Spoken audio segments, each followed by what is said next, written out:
Bueno, Bismillahirrahmanirrahim, wa bihi nasta'in. Estamos ya prácticamente al final del libro de esta parte del Ghazali, eh, que es el capítulo sobre el kibr, sobre la soberbia, y que también trata la vanidad. Y una de las cosas que dice, ¿se acuerdan?, es que la diferencia entre la soberbia y la vanidad es que la soberbia necesita a los otros. Se alimenta, digamos, de proyectar esa arrogancia o esa superioridad pretendida sobre los demás. En cambio, la vanidad es como autosuficiente, ¿sí? Uno está enamorado de su propia grandeza y se satisface con eso. Es una especie de, digamos así, bueno, es algo que se vuelve como autosuficiente, es como una masturbación, digamos, a nivel de ese quererse y admirarse a sí mismo. Y lo que venía diciendo el Ghazali es en realidad que el tratamiento de la vanidad es simplemente profundizar en el conocimiento y sobre todo en el conocimiento del Tauhid, porque en realidad la vanidad es pura ignorancia. Entonces, lo que venía haciendo, de alguna manera, era lo que estuvimos viendo la vez pasada, es demostrar que el hombre en realidad no tiene verdadero poder, ¿sí? Para hacer nada. Y entonces cita el versículo del Corán que dice, y tú no lanzabas cuando lanzabas, sino que era Allah quien lanzaba. Es decir, eso que hiciste no lo hiciste tú, en realidad lo hizo él. Y entonces, y bueno, y todas estas cuestiones que son bastante complejas porque rozan el tema del destino y el tema de la verdadera capacidad, de la verdadera voluntad para actuar del ser humano, que es un tema bastante complicado. Bueno, y acá habíamos dejado. Y dice, pero recurriendo a tu limitada e imperfecta comprensión, supongamos ahora que tus acciones se realizan a través de tu propio poder. O sea, vamos a suponer por un momento que uno tiene poder, ¿sí? Para hacer eso que hace. Y entonces estaría justificada la vanidad, ¿sí? O sea, el admirarse de haber adquirido ese poder. Está claro en principio que tus actos sin poder, voluntad y conocimiento no son posibles. Esto es algo que ya dijo antes, o sea, el poder o capacidad para actuar, la voluntad de hacerlo y el conocimiento. Sin esos tres elementos, el acto no tiene sentido. Un acto sin conocimiento es un acto, digamos, sin razón de ser, digamos. El acto siempre está procurando algo y es algo que se conoce. Si no se conoce, no tiene sentido. Y análogamente, si uno no tiene voluntad de hacer algo, en realidad no lo hace. Y si lo hace, lo ha hecho sin darse cuenta y no tiene ningún efecto. Y por otra parte, para el acto hace falta el poder, o sea, la capacidad para hacerlo, ¿no? Yo puedo decir, voy a subir al Kilimanjaro, ¿sí? Pero si en el estado en que estoy, más vale que no aguanto ni 100 metros. ¿No? Entonces no tengo el poder para hacerlo. Bueno, la clave de tu accionar, dice, depende de estos tres elementos y que todos ellos son regalos del Altísimo. O sea, el poder, la voluntad y el conocimiento son regalos de Allah. Ahora bien, dice, si todos los tesoros de este mundo estuvieran en un sólido edificio amurallado, con su puerta firmemente cerrada, y tú eres incapaz de ingresar en él, aunque permanezcas ante su puerta durante 1000 años, porque no tienes la llave, pero el tesorero te la da, y entonces tú entras al tesoro y extendiendo tus manos, toma los bienes que hay allí. ¿Tu admiración por la obtención de esos bienes sería por el tesorero que te dio la llave o por el hecho de que pudieras extender tus manos para tomarlas? Tú sabes que una vez que se te dio la llave, el que extendiera tus manos no tiene gran mérito. Sí lo tiene el que te dio la llave. Admira pues su favor para contigo y no tu poder para extender tu mano y tomar lo que te da. Él te ha dado la llave del tesoro de la obediencia y te ha vedado la corrupción. Y a otros les dio la llave de la depravación, cerrándoles la puerta del tesoro de la obediencia sin traicionarlos. Y esto por su justicia y sin ningún servicio de tu parte, o más bien lo hizo por su gracia.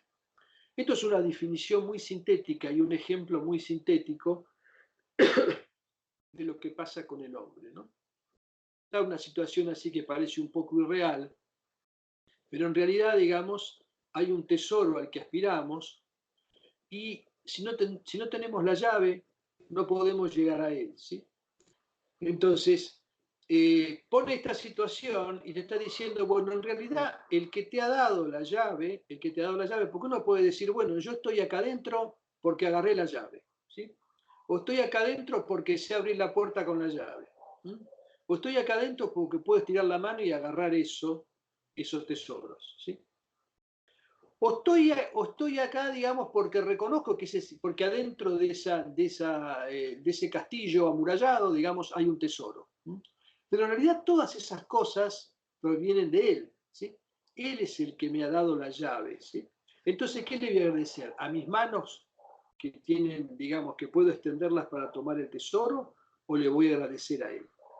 Y lo que dice acá al final, él te ha dado la llave del tesoro de la obediencia. O sea, ¿qué significa el tesoro de la obediencia? Es el tesoro de la sumisión, o sea, de entregar y obedecer, de descargarse uno con la pretensión de poder hacer algo, ¿sí? Y dejarlo todo en sus manos. Y te ha vedado, digamos, entregarte a la corrupción. Y a otros le pasó al revés. Le cerró las puertas de ese tesoro sin traicionarlo. Y esto por su justicia y sin ningún servicio de tu parte. O sea, esto de la traición tiene que ver que Allah siempre es justo, aunque yo no entienda su justicia. Porque en realidad, desde la creación de cada ser, se le facilita a cada ser aquello para lo que fue creado. Y eso pertenece a su conocimiento y a su justicia. Y todo lo que Allah da, ¿sí?, o quita, no es por algo que la persona haya hecho, ¿sí?, o algo previo que haya cometido. Primero, que no hay nada previo. ¿Sí?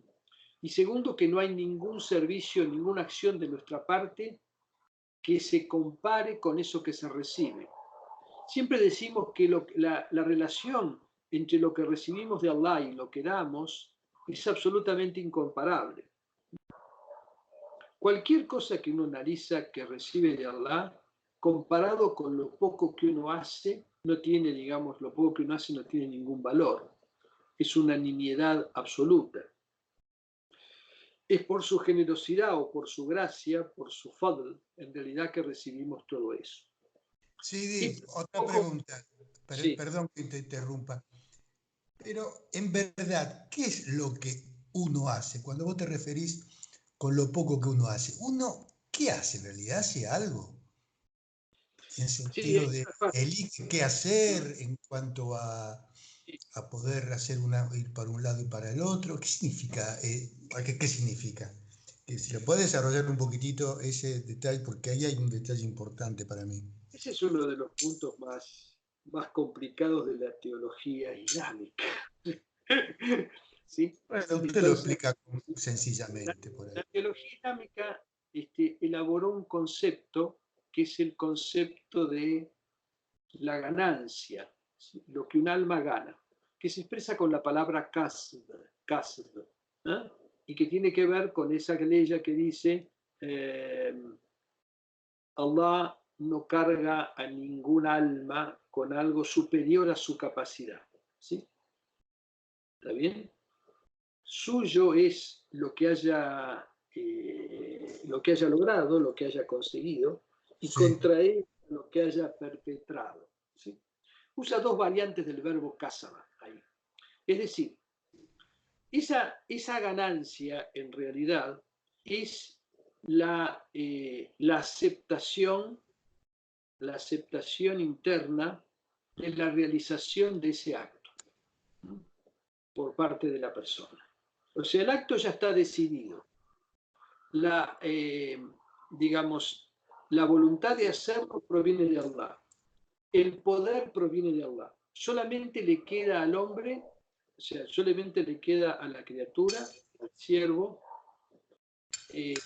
tomar eso, aceptarlo, como digamos, esa es su parte solamente. Es una parte puramente interna.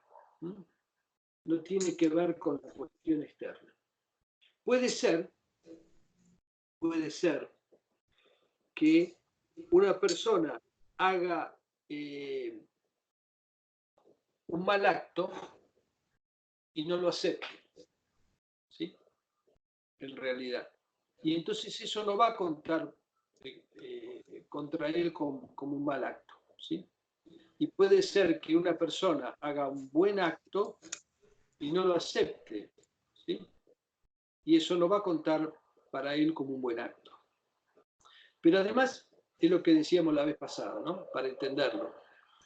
La predestinación es un combo, ¿sí? Es un combo de cosas que a uno, en la cual uno está metido y sobre el cual uno no conoce su resultado final, ¿sí?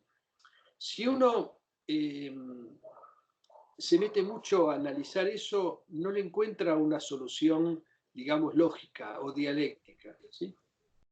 No tiene una solución lógica o dialéctica. Solamente tiene una solución si yo me separo de este mundo y puedo llegar a ver las cosas desde arriba, si las veo desde la unidad. Si dejo de verme a mí mismo, ¿sí? Mientras yo me veo a mí mismo como tratado con justicia o injustamente, ¿sí? Mientras me veo así, sometido a una injusticia o puesto en situaciones que no me gustan o que no quiero, ¿sí? Estoy viendo las cosas en mi nivel. La única manera de ver, digamos, de superar eso es verlo por encima, verlo con los ojos del Tauhid, de la unidad. Entonces, con los ojos del Tauhid ya no hay tiempo, cada cosa está ubicada en su lugar, fue creada para una función, ¿sí? Y cumple inevitablemente esa función. Esto es como ser, es difícil dar ejemplos, ¿sí? Que sean suficientemente fuertes, ¿sí? Pero imagínense que estamos todos representando una gran obra de teatro, ¿sí? Cada uno tiene un papel. La diferencia está entre aceptar conscientemente ese papel, ¿no? Sabiendo que es un papel, o en no aceptarlo. ¿Se entiende algo de eso? Sí, sí, sí se entiende. Ahora, O sea, vamos a ver. en la práctica uno actúa, digamos, yendo un poco más hablando más en forma ordinaria. Uno generalmente actúa en forma mecánica, no en forma clara de saber que uno... Y generalmente, bueno, uno hace las cosas, al hacer las cosas en forma mecánica y sin razonamiento, ahí no hay aceptación de nada, digamos. Sí, bueno, pero los que estamos en Pero, esto, de alguna manera, cada tanto nos perdón, paramos. perdón, Sí. pero no quiere decir que acepto el papel, pero sabiendo que ese papel no soy yo. Estoy fuera del papel. ¿No es así Bueno, la cosa? sí, lo que pasa es que el problema es que uno se identifica con el papel. O sea, cuando uno está haciendo una obra de teatro, digamos, y se identifica con el villano que está representando, o con el héroe que está representando, ¿no? Termina creyendo que es un héroe o que es un villano, en última instancia, y tiene todos los dolores. Probablemente va a ser un excelente actor, porque va a representar eso, ¿sí? Pero no se está viendo a sí mismo, ni está viendo toda la obra, ¿sí? La diferencia es estar en la obra, darse cuenta que uno está en la obra y estar como viendo toda la obra, ¿sí? Inclusive a uno mismo dentro de la obra. Ahora, lo que decía Isaac sobre que la mayor parte de los actos es cierto, Salam es alaikum. cierto eso. Wa alaikum salam. La cuestión es, de alguna manera, estando nosotros en esto, cada tanto nos observamos, nos vemos, ¿sí? Nos paramos un poco, nos separamos de nosotros mismos y nos contemplamos desde afuera, ¿sí? O sea, creamos una especie de testigo, un shahid, ¿sí? Alguien que está mirándonos, ¿sí? Es esa parte nuestra que puede de repente separarse y ver el panorama, digamos, despegándose momentáneamente de todas esas preocupaciones que nos están arrastrando todo el tiempo. Cuanto más podemos hacer esto, ¿sí? Más llegamos a, de alguna manera, minimizar nuestras angustias, nuestros problemas y demás. Y al mismo tiempo nos situamos en una dimensión que está por encima de esta, la dimensión de lo transitorio. En ese momento, cuando hacemos ese tipo de cosas, de alguna manera paramos ese actuar automático. Lo mismo pasa con los rasgos de carácter. Todos tenemos algunos rasgos de carácter, digamos que... Todos hermosos. Sí, todos tenemos hermosos. rasgos de carácter. Casi sin darnos cuenta, decimos o hacemos siempre más o menos las mismas cosas. Entonces, en la medida en que uno observa eso, lo identifica, comienza a controlarlo un poco, ya tiene algún tipo de control sobre eso. De todas maneras, naturalmente, estamos hablando de que no se trata por ahí de grandes cosas, ¿no? O de grandes vicios, ¿sí? Son pequeños, pero lo pequeño también suma, porque va como sumando, digamos, a la cuenta general, de a centavito, pero va sumando. La cuestión es esta. No, lo que estaba tratando acá es el tema de la vanidad, ¿no? Pero la vanidad es un concepto muy amplio que a todos nos alcanza. Entonces, no creérsela, ¿sí? En ninguna circunstancia. Eso es lo más importante de todo. Tener una visión sincera de uno mismo. La sinceridad más difícil es la sinceridad con uno mismo. Cuando uno se ve a sí mismo realmente como es, ¿sí? Y si alguien habla bien de uno, uno dice, pero dice, este no sabe lo que yo sé de mí, ¿sí? Si no, no diría eso. Esa cuestión es lo mejor que hay para este tema de la vanidad. Después, más profundamente, está el hecho de que todo talento que pueda tener en realidad no es mío propio.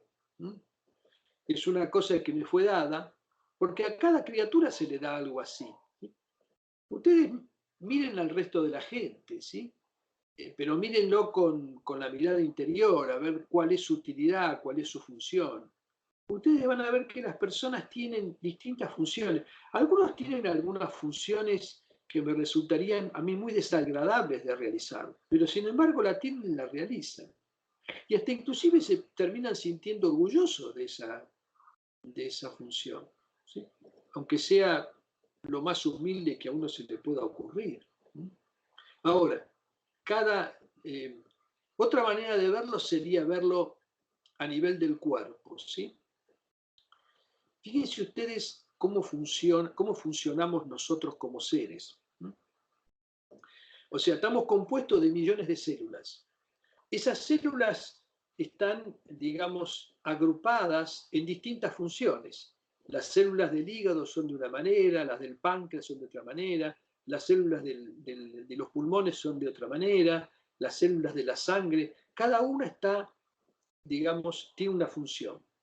Tienen algo en común todas las células de mi cuerpo, tienen un código común, que es mío solamente y que nadie más tiene. Y todas están haciendo por el bien común. Algunas saben más de ese bien común, pongamos, qué sé yo, las neuronas, que se agrupan entre sí y que son la antena mediante la cual, digamos, el intelecto se manifiesta de alguna manera o habla a través de mí, ¿no? Pero cada una de las otras partes está realmente también, digamos, ocupando una función. Y hay células del cuerpo, inclusive, que les toca sacrificarse por el conjunto, ¿sí? Cuando hay una infección o digamos, algún problema que, digamos, afecta a una parte de nuestro cuerpo, hay una gran cantidad de células que van al yihad, digamos, por la unidad, o sea, por la integridad de nuestra condición, y mueren en esa batalla para que el cuerpo viva. Porque el cuerpo en realidad es algo más grande que esas células, ¿sí? Porque es el asiento de algo más sublime, que no pertenece a este mundo, y que le da cohesión a toda esa entidad que es el cuerpo. Piensen en el cuerpo de esa manera. Y después, si quieren, proyéctenlo un poco más allá. Vean una sociedad. En una sociedad hay muy diversos estamentos, ¿sí? Y lo mismo que pasa con un cuerpo, hay en la sociedad gente que, digamos, ve las injusticias, ve que algunas células de la sociedad, o sea, algunas personas, sufren el mal que hacen otras, ¿sí? Porque, por ejemplo, cuando, voy a poner un ejemplo, ¿no? Digamos que a mí me gusta comer determinada cosa que me hace mal. Entonces, el placer que obtienen mis neuronas satisfaciendo, digamos, el deseo de esa comida, lo están pagando las células de mi tracto digestivo con todo lo que les viene encima. Proyecten eso a nivel de la sociedad y van a ver una situación análoga.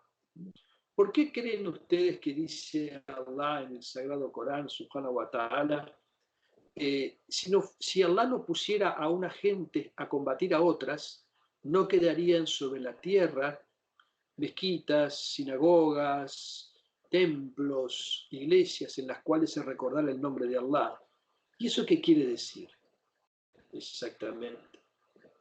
Quiere decir que hay mecanismos, así como hay mecanismos dentro de mí mismo para restablecer y mantener la unidad y la salud de todo mi ser, los hay también en una sociedad, en distintos grupos que se neutralizan y actúan para mantener, digamos, para mantener el valor de ese grupo humano con un sentido espiritual. Digamos, el sentido que tienen los grupos humanos es un poco más difícil de entender, entendemos un poco las personas, los grupos es más difícil, pero tienen también una función trascendente, espiritual, en la historia, en el devenir humano, hacen determinado aporte, y para hacer ese aporte hay una serie de procesos internos que no nos estamos dando cuenta. Hay órganos en una sociedad como los hay en un ser humano, como los hay en toda la humanidad. Las las ¿sí? Las comunidades que hay en el mundo, distintas comunidades, también cada una tiene una cierta función en el proceso total de lo que llamamos la humanidad en su conjunto. Lo importante de todo esto es que uno, digamos, sea en el nivel individual, cada célula en el cuerpo o uno dentro de una sociedad, tiene una función, ¿sí? Y uno tiene que percibir para qué sirve esa función. Cuando más comprenda y entienda, mejor va a realizar su función. Y, digamos, tiene que saber que la importancia que tiene es la importancia que le dio Allah colocándolo en esa función y llevarla a cabo de la mejor manera posible, sabiendo que Allah lo puso para eso y que en eso consiste la obediencia. Bueno, no sé, dije muchas cosas, pero ¿se entiende más o menos el concepto? Cuando el espíritu se retira del cuerpo, ¿sí? Todos sus componentes se degradan y el cuerpo muere. El espíritu no pertenece a este plano. Dicen que al final de los tiempos, cuando el espíritu, o sea, el ángel, se retire de la humanidad volverán a ser como bestias, ¿sí? Y la humanidad va a desaparecer. Y en realidad, en cada época, se sabe que, digamos, el sostén de la humanidad es su conexión con el mundo superior. Esa conexión en el mundo superior está o es ejercida por una jerarquía espiritual que no conocemos, ¿no? Cuyo pináculo es digamos, el polo de la época, como se llama en el sufismo, o el imam, como lo llaman los chiíes y demás, que justifica la existencia de la humanidad. O sea, hay un ser, uno solo, que justifica la existencia de la humanidad. Y si llega un momento que hay solamente dos seres humanos, uno va a ser el imam. ¿Está? Cuando no haya imam, la humanidad ya no tiene sentido. En realidad es lo mismo que decir, cuando no hay espíritu, el cuerpo ya no sobrevive. O sea, tenemos una realidad que trasciende este plano, el tiempo, los cambios y demás, y que nos da cohesión como seres, ¿sí? En todo sentido. Eso es comprender el sentido de la unidad en nosotros mismos. El tauhid no es simplemente decir que Allah es uno, no. En realidad, la única manera de llegar al tauhid es comprender que uno es uno, ¿sí? Dentro de una multiplicidad. Es uno con una multiplicidad de cosas, ¿sí? Y forma parte de esa unidad. O sea, comprender la unidad más allá de mí mismo y realizarla en mí mismo. Ese es el sentido del tauhid. Tauhid se podría traducir como unificación, unificarse. Claro, porque todo lo que estamos diciendo en realidad es todo lo que estamos, no sé si la disolución completa del ego, pero por lo menos que el ego ya no nos engañe, que nos demos cuenta que podamos en cualquier momento separarnos de él y verlo actuar, y nos demos cuenta que es una ilusión, ¿sí? Porque el ego está muy enraizado, forma parte nuestra, forma parte de nuestra relación con todo lo que nos rodea. Entonces no lo podemos matar, sería como matarnos a nosotros mismos, ¿sí? Pero sí podemos tomar distancia de su ilusión y cuando hace falta verlo. Y digamos, si insistimos en eso, llegará un momento en que nosotros nos va a ser posible voluntariamente, digamos, apartarnos y ser testigos de ese movimiento y darnos cuenta, o sea, vernos desde afuera, ¿sí? Como un testigo de todo lo que nos está pasando. Esa es una cosa importante, que ya Baba lo ha dicho varias veces, que hay que tratar de desarrollar eso, ¿sí? De alguna manera eso es, porque el ego se cree algo especial, único, ¿sí? Y nos hace creer que tenemos que mantener eso especial y único, sea como sea, y nos envuelve en esa ilusión, ¿sí?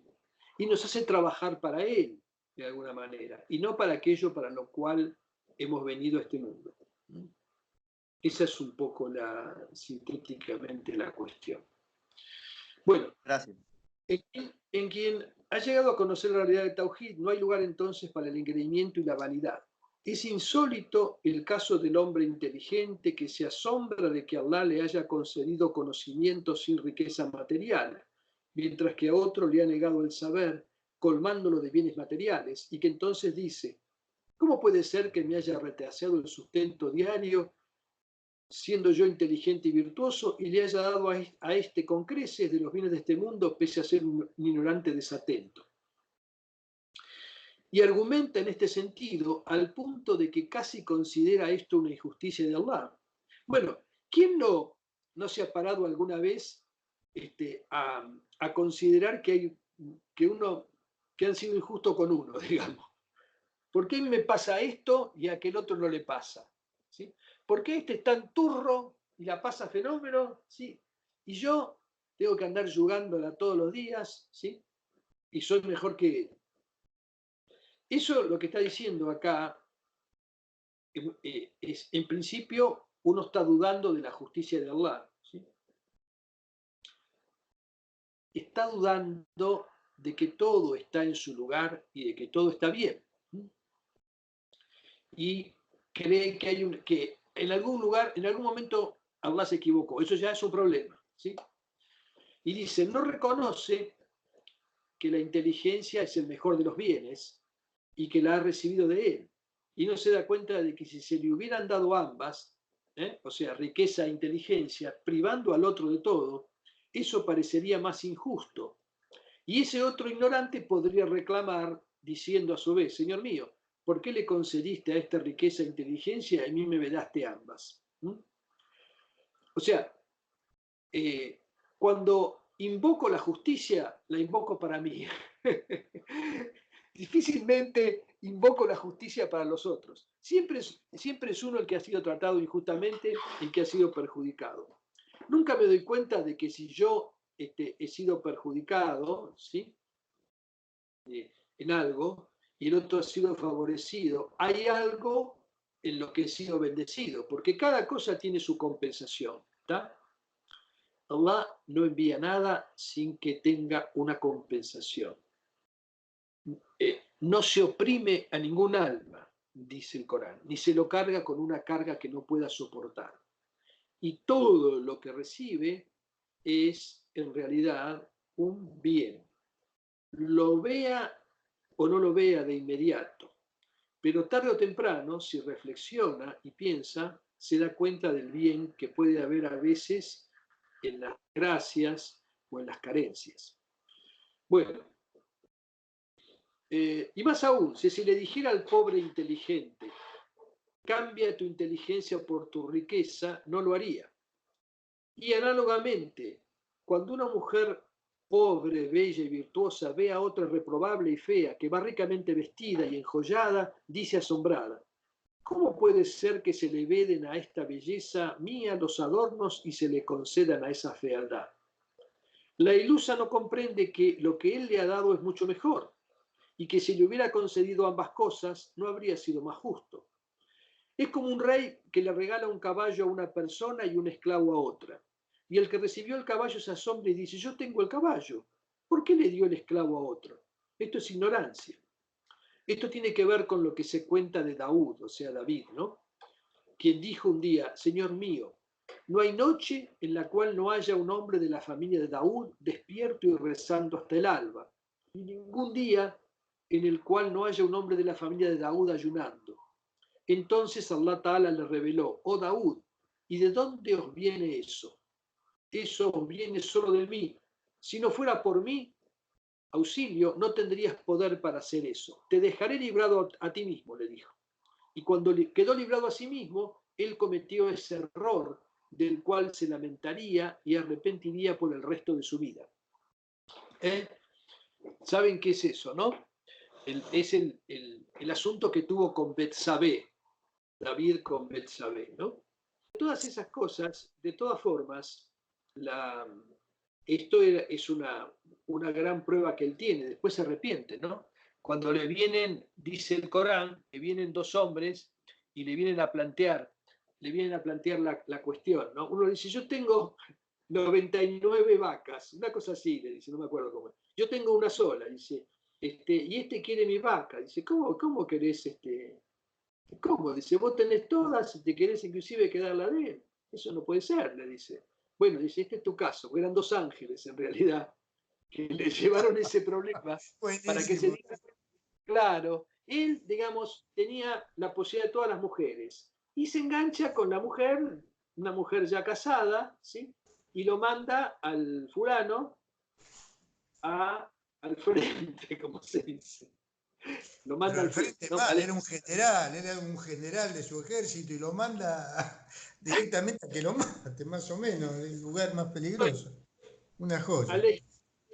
No hablemos mal de los profetas. O sea, No, los sí, no, profetas, está bien. Era una chanza, ya terminó Ramadán, era una chancita nomás. Se arrepiente realmente de una manera sí, increíble, ¿no? Todo no, no, y después, claro, se narran muchas cosas, no en el Corán, pero sí en las tradiciones sobre que estuvo llorando no sé cuánto tiempo, digamos, y no comía, y era una cosa terrible. Sí, sí. Este, pero bueno, la medida de digamos, de la falta y del arrepentimiento también tiene que ver con la jerarquía de los profetas. Claro, claro, sí, pero realmente es increíble, ¿no? El tipo, no sé cuántos años, claro, realmente de impenitencia, ¿viste? De Sí, sí, verdad. Es un sí. arrepentimiento sin joda. Bueno, ¿y esto por qué le viene? Porque él se ufana, en realidad, se ufana de que siempre hay una persona de la familia que está cumpliendo. O sea que como que todo en su familia, ¿no es cierto? Y entonces Alá le dice, pero ¿y eso de qué te viene? ¿Es un mérito tuyo o te lo di yo? Bueno, ahora te dejo solo, a ver qué haces. ¿Sí? Y cuando quedó solo, ahí metió la pata. ¿Tá? Sí. También se dice de Ayub, que Ayub dijo, Dios mío, tú me has probado con estas calamidades, pese a que jamás he dejado de preferir tu deseo sobre el mío.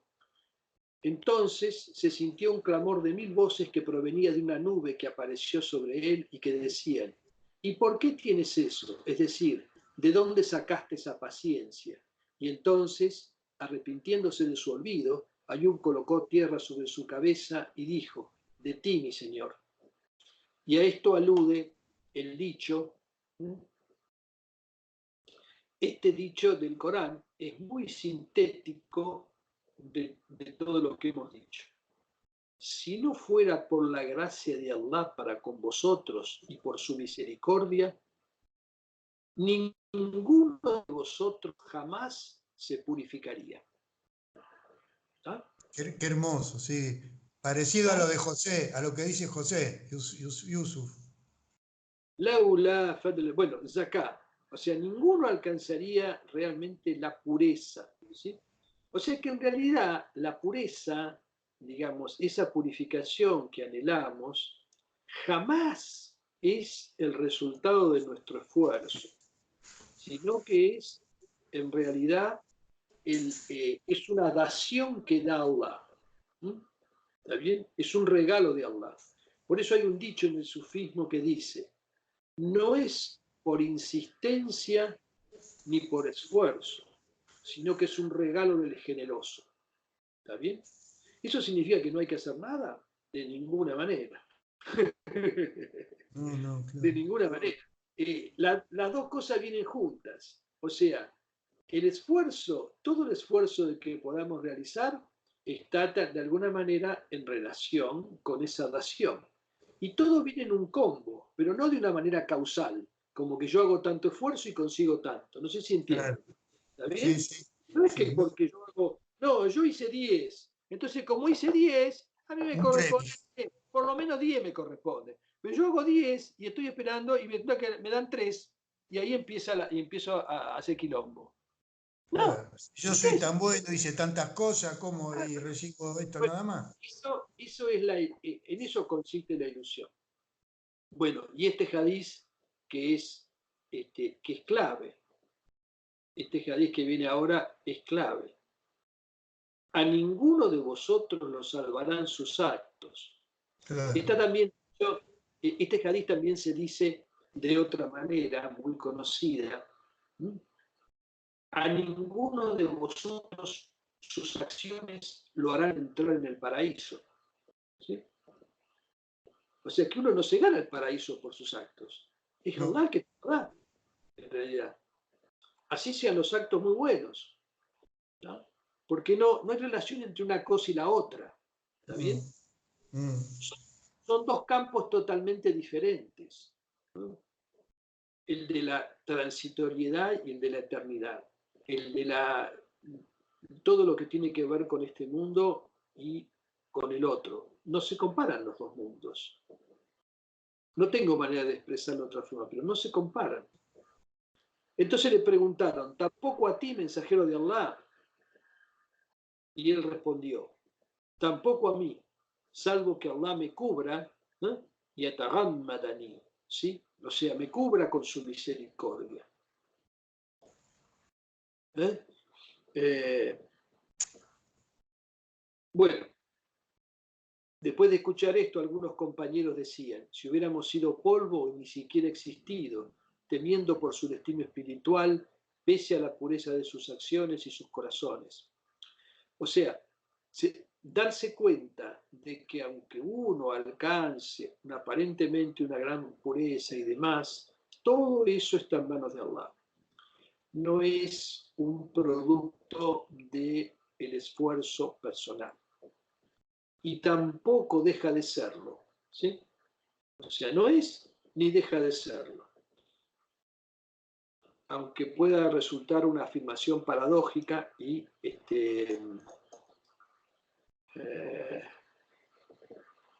Angustiante. Sí, angustiante. Y acá dice, pues sabe que ni siquiera esos logros sublimes como la piedad y el conocimiento son mérito suyo, ya que cuántos creyentes han caído en la incredulidad y cuántos obedientes han terminado sumidos en la corrupción. ¿Sí? Cuando uno ve a alguien que viene bien y de repente se desvía, tiene que tomar mucha, ¿cómo podríamos decir? Tiene que apercibirse de esa situación, ¿sí? Tiene que servirle de enseñanza. Porque nadie está a salvo de que le pase una cuestión así. Pero en última instancia, en los niveles más elevados, el que alcanza la conciencia del Tauhid ya ni siquiera piensa en esas cosas, ¿no? Pero bueno, eso estamos muy lejos de eso. Bueno. Había algo acá que quería decir. Bueno, otros motivos de engreimiento y la manera de tratarlos. Es propio de la ignorancia supina, como ya dijimos, el engreimiento de algunos respecto de cosas que no son suyas ni dependen de su capacidad, como la fuerza física, la belleza y el linaje. Y es una ignorancia más profunda porque si un ulema o un devoto dicen yo conozco las ciencias del din o yo me dedico por entero a la adoración, su suposición tiene al menos algún sustento. Lo otro, en cambio, es por ignorancia. Esto tiene que ver con las cosas que él dijo que eran motivo de engreimiento, de ufanarse y demás, que son las que dije acá, ¿no? La belleza y la apariencia, la fuerza física y el coraje, la inteligencia, el noble linaje, o venir de reyes o sultanes, o sea, ser de la aristocracia, tener muchos hijos, sirvientes y esclavos, grandes riquezas y opiniones erradas, ¿sí? Y acá, digamos, se va a referir al tema ese, el linaje y los nobles ancestros, porque los otros ya los trató cuando habló del tema de la soberbia. Hay personas que alardean de descender de reyes y tiranos. Si vieran cuál es su situación en el infierno y cómo serán menospreciados por sus enemigos el día de la resurrección, dice, se avergonzarían de ellos. En realidad, no hay linaje más honroso que el de Mustafa, e incluso envanecerse por esto no tiene sentido. O sea, en el Islam, el mejor linaje es ser un Sayyid, es decir, un descendiente del profeta. Ustedes saben que eso es algo muy, muy especial. Entonces dice, la vanidad de algunos de esos hashimíes, o sea, de los que descienden del profeta, llega al punto de suponer que incurrir en pecado no los perjudicará en absoluto. Y entonces hacen lo que les place. O sea, se creen que porque son descendientes del profeta pueden hacer lo que quieran. No crean que todos los descendientes del profeta son buenas personas. ¿Se entiende esto? Entre ellos siempre ha habido grandes sabios, y de hecho el pir de nuestra orden es un Sayyid, ¿sí? Y ha habido grandes sabios del Tasawuf que han sido Sayyid. Pero si uno, digamos, investiga un poco, también encuentra ejemplos de Sayyid que han sido corruptos y pecadores.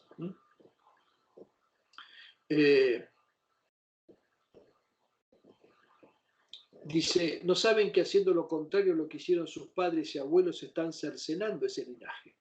A ver, el linaje, de alguna manera, es como, digamos... Sí, perdón, sí, se corta bastante, ¿eh? No sé qué se pasa. corta, y qué sé yo, sí, también se corta cuando te escucho ahora hablar a vos. Bueno, repito, igual no tengo manera de controlar esto, está fuera de mi control. Decía que el linaje, o sea, pensemos el linaje como una especie de cadena de seres, ¿sí? Lo podemos entender inclusive, biológicamente podemos entender algo del linaje, ¿no? Vemos que en ciertos linajes existen, por ejemplo, determinados talentos, ¿sí? Que se pasan de padres a hijos. Por ejemplo, hay una familia que hay un talento para la música o para dibujar, digamos, o una determinada capacidad física extraordinaria que se representa en varias personas, ¿sí? Entonces, pero si alguien piensa en esto mismo espiritualmente, ¿sí? Hay algo que se transmite en el linaje también a nivel espiritual, ¿sí? Como puede ser, en este caso, ser descendiente de algún santo o ser descendiente del profeta, alayhi salatu wassalam. Saben ustedes que en una época ser descendiente de alguno de los compañeros era también muy importante, no solamente del profeta, y se conservaba registro de eso. Entonces, pero si uno, vamos a suponer, ¿no?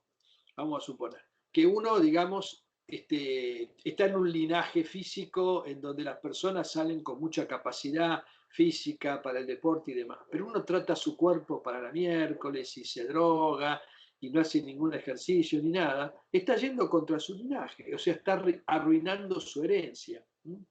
Y si uno ha recibido de alguna manera una herencia espiritual, ¿sí? Porque hay una especie de comunidad entre entre todos los miembros de una familia en el curso del tiempo. Hay como una conexión, como una cadena que yo no llego a percibir.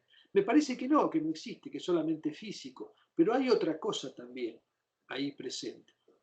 Pero si yo actúo, digamos, estoy en una familia de gente que realmente ha sido inteligente, se ha dedicado, digamos, a profundizar en lo espiritual, y yo me dedico a cualquier otra cosa, estoy yendo contra mi linaje, ¿sí? Estoy yendo contra ese talento que tengo, contra eso con cuya predisposición vine a este mundo, ¿sí? Esos ancestros sabían que el honor reside en la humildad y no en el linaje, porque entre sus antepasados había personas que se convirtieron en perros del infierno. El mensajero de Allah prohibió alardear del linaje y dijo, por cierto, en verdad Allah os ha sacado del vicio de la época de la ignorancia, es decir, de su soberbia. Todos vosotros sois hijos de Adán, y Adán viene de la tierra, que es lo más humilde. Esto es una de las grandes enseñanzas del profeta que forma parte del sermón de la despedida, ¿sí? Y es el hecho de que en realidad todos somos hijos de Adán. La diferencia que vemos entre nosotros, en realidad, Allah las ha querido para un reconocimiento y una interacción mutua, como dice el Corán. Pero todos venimos de Adán y Adán viene de la tierra. Y la tierra es lo más bajo y lo más humilde. Cuando Bilal hizo el llamado a la oración, los patricios quraishíes dijeron, ese esclavo negro llamando a la oración. Y entonces se reveló el versículo que dice, este versículo es famoso, ¿sí? Y es clave, porque marca cuál es la verdadera nobleza ante Allah. Por cierto que el más noble de vosotros ante Allah es el más piadoso. Vamos a decirlo de otra manera. Por cierto que el más noble de vosotros ante Allah es el más consciente de él de vosotros. El que más está atento a Allah de vosotros, ese es el más noble. Y no tiene nada que ver con que haya tenido ancestros nobles, o ricos, o poderosos, o con algún talento, o lo que fuera. El principal capital es la taqwa. Y la taqwa, en realidad, es actuar como si Allah nos estuviera viendo, porque aunque no lo vemos, Él sí nos ve. Esa sería una definición una buena definición de taqwa.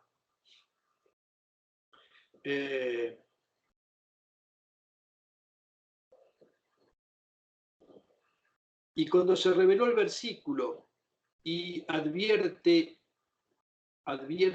a tus familiares cercanos, ¿no? Y amonesta a tus familiares más cercanos. El mensajero de Allah le dijo a Fátima, y entonces el profeta, a Fátima, que era su familiar cercano, ¿no? Su hija. Oh Fátima, hija de Muhammad, ocúpate de ti misma obrando el bien y adorando a tu Señor, porque mi paternidad no te beneficiará en nada ante Allah el día del juicio.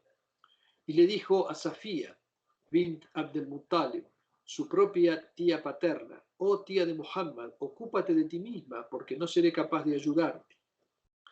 Si el parentesco con él fuera suficiente para alcanzar el perdón y la salvación, Fátima habría tenido garantizado el bienestar en ambos mundos. Pese a esto, puede esperarse que él distinga especialmente a su familia con su intercesión. O sea, pese a esto, el profeta va a interceder por su familia, ¿está bien? Pero nada de eso lo tenemos garantizado. Esto también lo dice el Corán, porque el Corán dice que ese día todo el mundo estará ocupado con sí mismo, ¿sí? Nadie podrá conseguir nada de otra alma, ¿no? Para que lo ayude, ¿no? Se bastará exclusivamente a sí mismo. Ahí no valdrán, uno no podrá buscar a los padres como la buscaba en este mundo de chico, como hijo, lo que fuera, ¿sí? O a sus amigos y demás. Cada uno estará ocupado con lo suyo. Bueno, en cuanto a envanecerse descontando la intercesión, hay que saber que puede ocurrir que los pecados sean de tal magnitud que la intercesión sea inviable. No todas las faltas son susceptibles de intercesión. Hay ciertas condiciones, como dice el Altísimo, y ellos no intercederán excepto por alguien con el cual él esté satisfecho. O sea, fíjense, la shafá, ¿sí? La intercesión, que nosotros pedimos habitualmente, ¿no? Parte del duá que se hace con motivo del azán, ¿sí? Es decir, provéenos con su intercesión, warzuqna shafa'ata, ¿sí? Cuando después de comer decimos también Shafa, ya Rasulullah, tu intercesión, oh mensajero de Allah. Pero en realidad, por lo que dice acá este versículo del Corán, solo intercederán por aquel con el cual Allah esté satisfecho, esté complacido. ¿Por qué hay quien, en algún momento uno piensa, bueno, pero el profeta va a interceder por mí, yo he hecho bastantes cosas por esto, por aquello otro, ¿sí?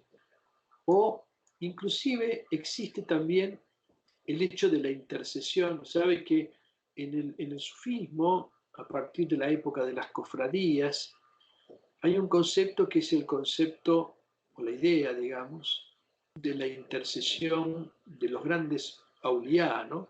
Por ejemplo, los fundadores de las distintas órdenes, a las cuales uno se entrega, porque uno no puede llegar a esa categoría, y espera de ellos su intercesión y su ayuda. Habrá como, digamos, a ver si puedo dar como una imagen, ¿sí? El día en que las cosas se resuelvan, ¿sí? Va a haber muchos grupos humanos, ¿no? Muchos grupos de almas. Y en algunos de esos grupos de almas habrá un líder, alguien que ha alcanzado una mayor cercanía a Allah. Y ese grupo entrará como un combo, digamos. Entrará acompañado al líder, porque el líder generó ese grupo y le dio su fuerza espiritual, de alguna manera, a través del tiempo. Eso es lo que pasa con las taricas. Porque cada vez se hace más difícil y hoy ya es muy difícil alcanzar esos grados espirituales, pero queda el consuelo de recibir la intercesión, ¿sí? Y en entrar junto con el pir. Dicen, ¿no? Bueno, está en algunas súplicas o cosas que dijo el pir de nuestra orden,